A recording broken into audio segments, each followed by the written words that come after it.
Itachi बाबा की बात सुनकर गांव के लोग रात में डर की छाये में जैसे तैसे सो रहे थे। तभी अचानक पूरा गांव धुएं से भरने लगता है और उस धुएं के बीच वही गाना गूंजता है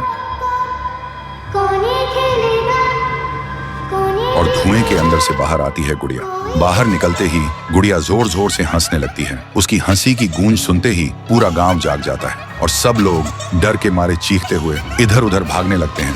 तभी इटाची बाबा गुड़िया के सामने आता है और चीख कर बोलता है, चली जा यहाँ से, नहीं तो ये तेरा आखिरी रात होगा। गुड़िया हंसती है और कहती है, दम है तो रोक के दिखा, और बड़ी होने लगती है।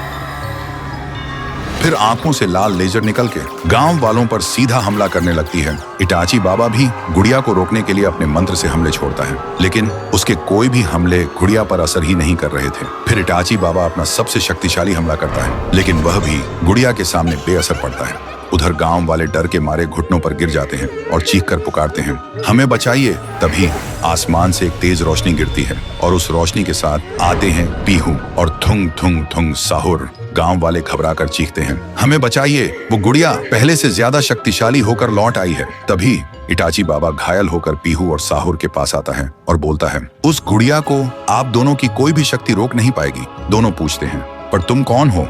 इटाची बाबा कहता है, अभी यह सब का टाइम नहीं है। पीहू चौंक कर पूछती है, तो फिर हम क्या करें?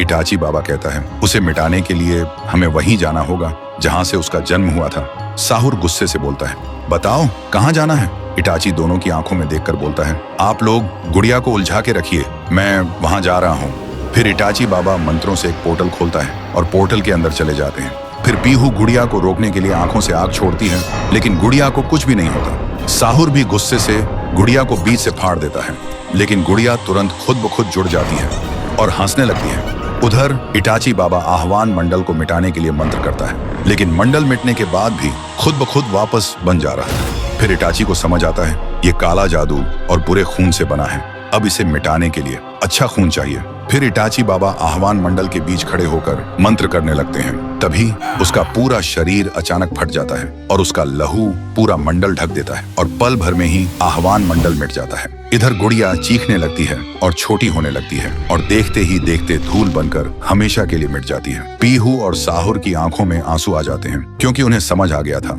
इटाची बाबा ने गांव को बचाने के लिए खुद को कुर्बान कर दिया। फिर साहुर गांव वालों से बोलता है, इटाची बाबा को कभी मत भूलना, उन्होंने अपनी जान तुम सबके लिए दे दी। फिर पीहू और साहुर भी सबको अलविदा कहकर गांव से चले जाते हैं।